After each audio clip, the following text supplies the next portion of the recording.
روایتی طور پر جب بھی ٹائم ٹریول یا وقت کے سفر کا ذکر آتا ہے تو ذہن فوراً کسی چمکتی ہوئی دھاتی مشین کی طرف چلا جاتا ہے۔ جی بالکل، یا کوئی پورا سرار سا پورٹل یا فزکس کی کوئی بہت ہی پیچیدہ لیبارٹری۔ ہاں بالکل یہی ہوتا ہے۔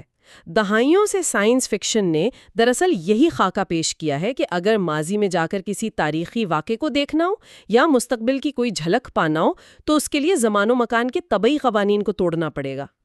جو کہ ایک ناممکن سی بات لگتی ہے۔ سچی بات ہے، یہ ناممکن ہی لگتا ہے، لیکن آج کے اس فکری جائزے میں ہم ایک بالکل مختلف اور کہیں زیادہ قابل عمل اور گہرے نظریے پر بات کرنے والے ہیں۔ اور یہ نظریہ واقعی بہت دلچسپ ہے۔ جی ہاں، آج ہمارے سامنے محمد فاروق راشد کی ایک انتہائی فکر انگیز تحریر موجود ہے۔ اس کا عنوان ہے شعور کی داستانیں، علم بطور حتمی ٹائم مشین۔ اس تحریر نے ٹائم ٹریول کے تصور کو طبعی دنیا سے نکال کر انسانی شعور اور ادراک کی وادی میں لا کھڑا کیا ہے۔ یعنی مصنف کے مطابق انسان کو وقت کی قید سے آزاد ہونے کے لیے کسی مشین کی ضرورت نہیں ہے، کیونکہ وہ مشین پہلے سے ہی انسانی کھوپڑی کے اندر موجود ہے۔ بالکل، اور اس نشست کا مقصد بھی یہی ہے کہ ہم اس تحریر کی روشنی میں دیکھیں کہ یہ فکری ٹائم مشین حقیقت میں کیسے کام کرتی ہے۔ اس تحریر کی سب سے خاص بات مجھے یہ لگی کہ یہ سائنس فکشن کے اس رومانوی تصور کو رد نہیں کرتی، بلکہ اسے ایک نیا اور حقیقی معنی پہناتی ہے۔ محمد فاروق راشد، جو کہ خود سائنسی علوم کے ایک گہرے مبصر ہیں، وہ اس بات پر زور دیتے ہیں کہ وقت کا سفر دراصل ایک فکری اور شعوری عمل ہے۔ یعنی جب ہم علم کی بات کرتے ہیں تو محض معلومات کے انبار کی بات نہیں ہو رہی۔ بالکل نہیں۔ مصنف کے نزدیک علم ایک ایسا محرک ہے جو انسانی ذہن کی فریکوینسی کو مکمل طور پر تبدیل کر دیتا ہے۔ جیسے ہی کوئی شخص کسی گہرے مطالعے میں غرق ہوتا ہے تو اس کا شعور اس مخصوص لمحے یعنی حال کی قید سے آزاد ہو جاتا ہے، اور پھر وہ ماضی کی گہرائیوں یا مستقبل کی وسعتوں میں سفر کرنا شروع کر دیتا ہے۔ بالکل ایسا ہی ہے۔ اچھا، اگر ہم اس فکری مشین کے پرزوں کو جوڑیں تو اس کا پہلا اور سب سے بنیادی حصہ ماضی کا سفر ہے۔ تحریر میں تاریخ اور تجربات کے مطالعے کو ماضی کے سفر سے تشبیہ دی گئی ہے۔ جی، ماضی کا سفر۔ لیکن یہاں میں ایک سوال اٹھانا چاہوں گی۔ بظاہر یہ لگتا ہے کہ کتاب پڑھنا تو ایک غیر فعال سا عمل ہے، ہم محض وہ الفاظ پڑھ رہے ہیں جو کسی اور نے لکھے ہیں، تو یہ ٹائم ٹریول کیسے ہوا؟ یہ ایک بہت اہم سوال ہے، لیکن مصنف کا استدلال اس سے کہیں زیادہ گہرا ہے۔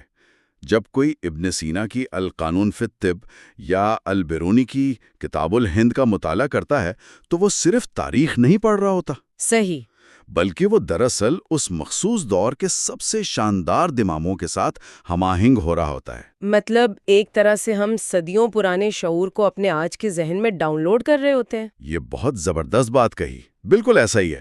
یہاں اس فرق کو سمجھنا بہت ضروری ہے کہ محض معلومات کا رٹا لگانا اور شعوری طور پر تاریخ میں اترنا، یہ دو الگ چیزیں ہیں۔ مصنف کا نظریہ یہ ہے کہ جب کوئی محقق پرانی تہذیبوں یا عظیم مفکرین جیسے نیوٹن یا آئنسٹائن کی تحقیقات کا بغور مطالعہ کرتا ہے تو وہ ایک پیچیدہ فکری عمل سے گزرتا ہے۔ یعنی وہ ان کی ذہنی کشمکش کو محسوس کرتا ہے؟ جی، وہ ان کے دور کے حالات کو محسوس کرتا ہے، اور یہی ایک طرح کا کوگنیٹو ٹائم ٹریول ہے، علمی وقت کا سفر۔ ذہن ایک لمحے کے لیے موجودہ صدی سے کٹ جاتا ہے اور اس دور کی لیبارٹری میں پہنچ جاتا ہے جہاں وہ نظریہ پہلی بار تخلیق پایا تھا۔ بالکل، اور یہ عمل انسان کو اس قابل بناتا ہے کہ وہ ہزاروں سال کے انسانی تجربات کو محض چند گھنٹوں یا دنوں میں اپنے اندر سمو لے۔ اگر اس نقطے کو اجتماعی سطح پر دیکھا جائے تو قوموں کی تاریخ کا مطالعہ ایک حقیقی ٹائم مشین کا درجہ اختیار کر لیتا ہے۔ تاریخ کا طالب علم جب ماضی میں جاتا ہے تو وہ دیکھتا ہے کہ کن مخصوص معاشی یا سیاسی فیصلوں نے ایک مضبوط سلطنت کو زوال کی طرف دھکیلا۔ صحیح، اور وہ ماضی کی ان تباہیوں کے اسباب کو سمجھ کر واپس حال میں آتا ہے تاکہ موجودہ دور میں ان غلطیوں کو دہرانے سے بچا جا سکے۔ لیکن یہاں ایک تنقیدی سوال بھی جنم لیتا ہے۔ جی، بتائیے۔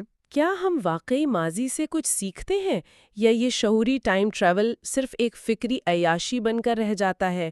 اس حوالے سے تحریر کیا کہتی ہے؟ مصنف اس بحث کو بڑی خوبصورتی سے سمیٹتا ہے۔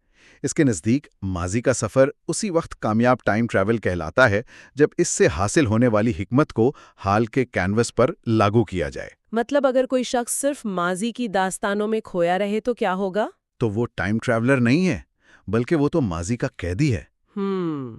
علم کی اصل طاقت یہ ہے کہ وہ ماضی کے کھنڈرات سے وہ فکری جواہر چن کر لائے جو آج کی دنیا کے مسائل حل کرنے میں مدد دے سکیں۔ اسی لیے تحریر اس بات پر زور دیتی ہے کہ تاریخ کو محض نوسٹالجیا کے طور پر نہیں دیکھنا چاہیے، بلکہ ایک لیبارٹری کے طور پر دیکھنا چاہیے، جہاں انسانی فیصلوں کے نتائج پہلے سے موجود ہیں۔ بالکل، یہ ایک جیتی جاگتی لیبارٹری ہے۔ اچھا، یہیں سے ہم اس تحریر کے سب سے چیلنجنگ اور دلچسپ حصے کی طرف آتے ہیں، جو کہ حال کا سفر ہے۔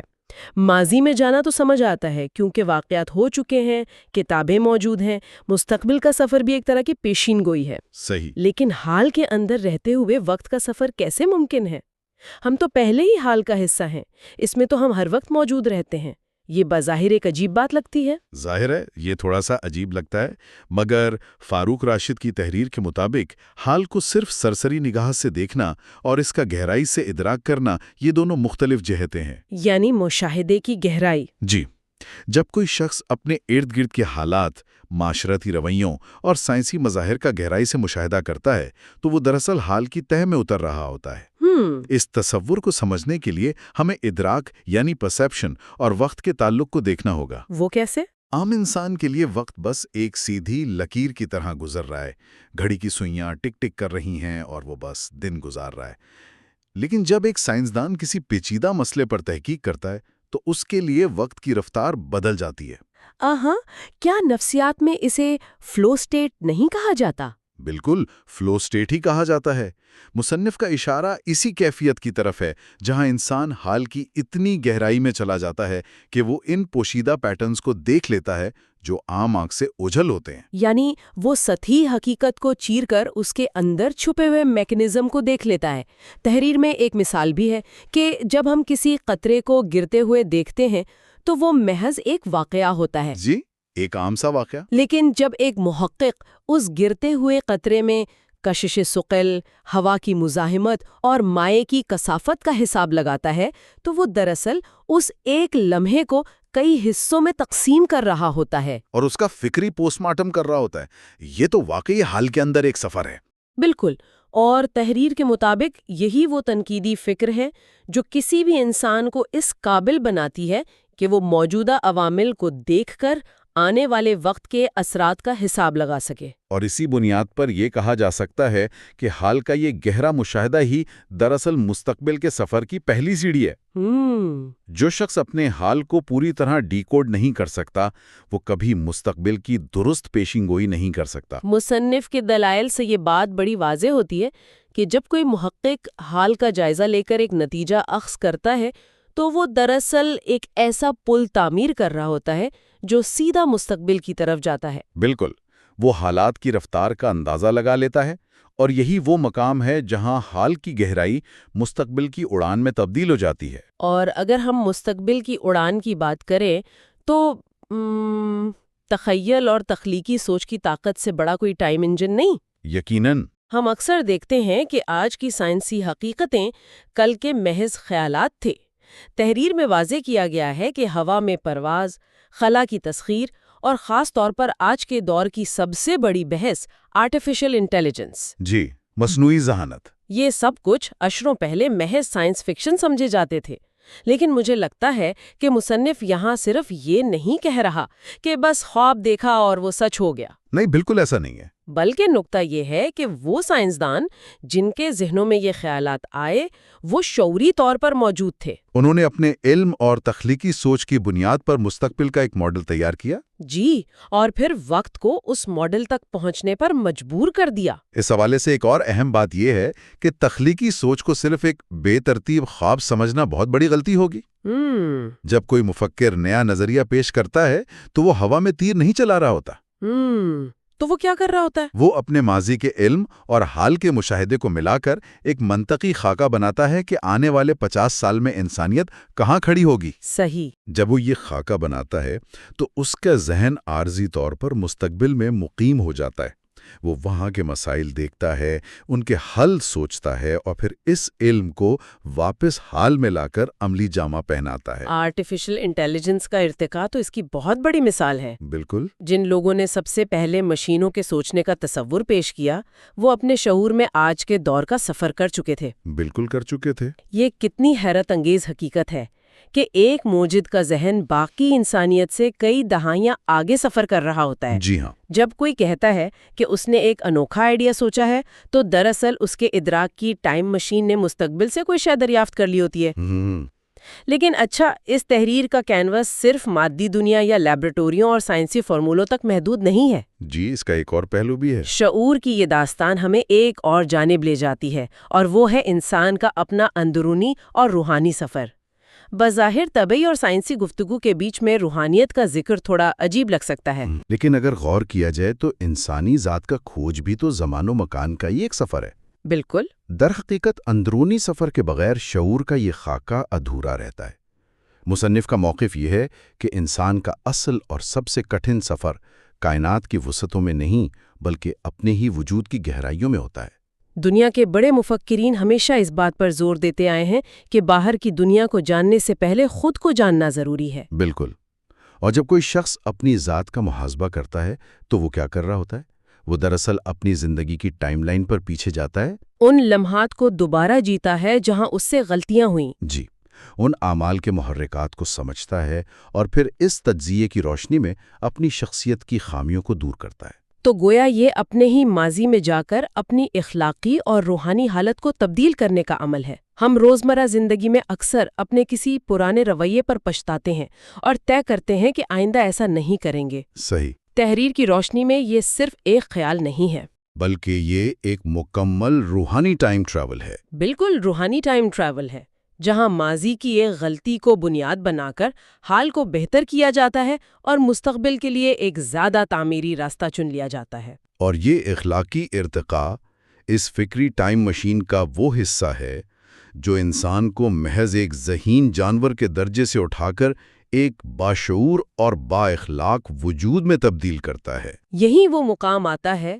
جہاں علم محض معلومات سے آگے بڑھ کر حکمت یعنی وزڈم کی شکل اختیار کر لیتا ہے۔ جی بالکل، اگر علم ہے اور حکمت نہیں تو کچھ بھی نہیں۔ اگر دنیا بھر کی سائنس اور تاریخ کا علم موجود ہو مگر ذات کے اندر اندھیرا ہو تو وہ تمام علم ایک بے جان بوجھ سے زیادہ کچھ نہیں۔ تحریر کا یہ حصہ بڑی خوبصورتی سے قاری کو اس بات کا احساس دلاتا ہے کہ سائنسی اور فکری ارتقاء کے ساتھ ساتھ روح اور ضمیر کا ارتقاء بھی وقت کے اس سفر کا لازمی جزو ہے۔ ماضی کے صوفیاء اور دانشوروں نے اسی لیے مراقبے اور خود احتسابی کو اتنی اہمیت دی، کیونکہ یہ دراصل انسان کی اندرونی ٹائم مشین کی سروسنگ کا کام کرتے ہیں۔ کیا زبردست بات ہے، اندرونی ٹائم مشین کی سروسنگ۔ اچھا، اس تمام گفتگو کے بعد اگر ہم اس تحریر کے مرکزی خیال کی طرف آئیں تو وہ یقیناً یہی ہے کہ علم اور تحقیق سے بڑھ کر کوئی اور ٹائم مشین نہیں ہو سکتی۔ جی، کوئی دھات کا ڈھانچہ نہیں۔ بالکل، ایک ایسی کتاب جس میں پرانی تہذیب کا ذکر ہو وہ پڑھنے والے کو ہزاروں سال پیچھے پہنچا دیتی ہے۔ ایک سائنسی نظریہ اربوں سال پرانے کائناتی راز کھول دیتا ہے۔ لیکن اس تحریر کا اطلاق صرف ماضی کے مفکرین تک محدود نہیں ہے۔ صحیح۔ اس کا سب سے اہم پہلو نئی نسل کے لیے ایک بہت بڑا سبق ہے۔ وہ سبق کیا ہے؟ آج کل کے دور میں جہاں معلومات کا ایک بے تحاشا بہاؤ ہے، وہاں علم اور محض انفارمیشن کے درمیان فرق کرنا بہت ضروری ہے۔ نئی نسل کے لیے پیغام یہ ہے کہ تعلیم کا حصول صرف امتحان پاس کرنے یا محض روزگار تلاش کرنے کا نام نہیں ہے۔ بدقسمتی سے موجودہ تعلیمی نظام اکثر طالب علموں کو اسی دوڑ میں لگا دیتا ہے جہاں سوچنے کا عمل رک جاتا ہے۔ بالکل، لیکن جب تعلیم کا مقصد شعور کو وسعت دینا اور تنقیدی نگاہ سے دیکھنا بن جائے تو پھر ہر طالب علم کا ذہن ایک ٹائم مشین بن سکتا ہے۔ اس کا مطلب تو یہ ہوا کہ وہ نظام جو صرف رٹے پر زور دیتا ہے وہ دراصل ذہنوں کو ایک ہی زمانے میں قید کرنے کی سازش ہے۔ فکری ٹائم مشین کا انجن صرف اس وقت سٹارٹ ہوتا ہے جب تحقیق کی لگن عادت بن جائے۔ اور جب ایک نوجوان تحقیق کے راستے پر چلتا ہے تو وہ روایتی سوچ کی زنجیروں سے آزاد ہو جاتا ہے۔ وہ صرف وہ نہیں سوچتا جو اسے بتایا گیا ہو، بلکہ وہ نئے امکانات تراشتا ہے، اختراع کی طرف قدم بڑھاتا ہے اور ایک ایسا فکری رہنما بن کر ابھرتا ہے جو قوم کو مستقبل کی طرف لے جا سکے۔ بالکل ایسا ہی ہے۔ اور اگر اس پوری بحث کو ایک نچوڑ کی شکل دی جائے تو واضح ہوتا ہے کہ وقت کا سفر سائنس فکشن کی کتابوں سے نکل کر علم کی شکل میں ہمارے سامنے موجود ہے۔ جی، یہ کوئی جادوئی عمل نہیں بلکہ انسانی شعور کا ارتقاء ہے۔ ماضی کا مطالعہ ہمیں تجربہ فراہم کرتا ہے، حال کا شعور ہمیں حقیقت کی پہچان دیتا ہے اور مستقبل کا تصور نئی راہیں تلاش کرنے کا حوصلہ دیتا ہے۔ ہمارا ذہن مسلسل آگے بڑھنے کی ترغیب دیتا ہے۔ انسانی ذہن جو شاید کائنات کا سب سے پراسرار عضو ہے، وہ وقت کی حد بندیوں کو ماننے سے انکاری ہے۔ وہ مسلسل سیکھتا ہے اور وقت کی لکیر پر آگے پیچھے سفر کرتا رہتا ہے۔ آج کے اس فکری جائزے نے واقعی علم اور وقت کے رشتے کو ایک بالکل نئے زاویے سے پیش کیا ہے۔ ہم نے تاریخ سے لے کر تخلیق تک ان تمام پہلوؤں کا جائزہ لیا جو ذہن کو ٹائم مشین بناتے ہیں۔ جی، ایک انتہائی معلوماتی سفر رہا۔ لیکن اس گہری بحث کے بعد اور اس نشست کو ختم کرنے سے پہلے ایک ایسا خیال ذہن میں ابھرتا ہے جو تحریر میں بظاہر درج تو نہیں ہے۔ اچھا، وہ کیا؟ اگر اس پوری گفتگو کی منطق کو ایک قدم اور آگے بڑھایا جائے تو ایک سوال خود بخود سامنے آ کھڑا ہوتا ہے۔ ہم نے یہ تو تسلیم کر لیا کہ علم وہ گاڑی ہے جو ہمیں وقت کے پار لے جاتی ہے، لیکن ذرا اس بات پر غور کیا جائے کہ جب انسان نیا کچھ سیکھنا بند کر دیتا ہے، جب اس کے اندر کی جستجو ختم ہو جاتی ہے تو کیا ہوتا ہے؟ یہ ایک بہت ہی گہرا سوال ہے۔ کیا اس کا ذہن وقت کے کسی ایک لمحے میں جم کر نہیں رہ جاتا؟ بالکل فریز ہو جاتا ہے۔ کیا سیکھنے کا عمل روک دینا دراصل اپنے آپ کو ماضی کی کسی تاریک کوٹری میں قید کر لینے کے مترادف نہیں ہے؟ ایک طرف پوری کائنات اور انسانیت کا باقی حصہ وقت کے ساتھ آگے بڑھ رہا ہوتا ہے، اور دوسری طرف وہ ذہن جو علم سے کٹ گیا وہ اپنے ہی جمود میں وقت کے پیچھے چھوٹ جاتا ہے۔ یہ ایک ایسا سوال ہے جو کسی بھی سنجیدہ انسان کو بے چین کر دینے کے لیے کافی ہے، کیونکہ اگر شعور کا سفر وقت کا سفر ہے تو شعور کا رک جانا دراصل زندگی کا رک جانا ہے۔ اور اسی سوچنے پر مجبور کر دینے والے خیال کے ساتھ ہماری آج کی یہ نشست اپنے اختتام کو پہنچتی ہے۔ اپنے فکری سفر کو کبھی رکنے مت دیجیے۔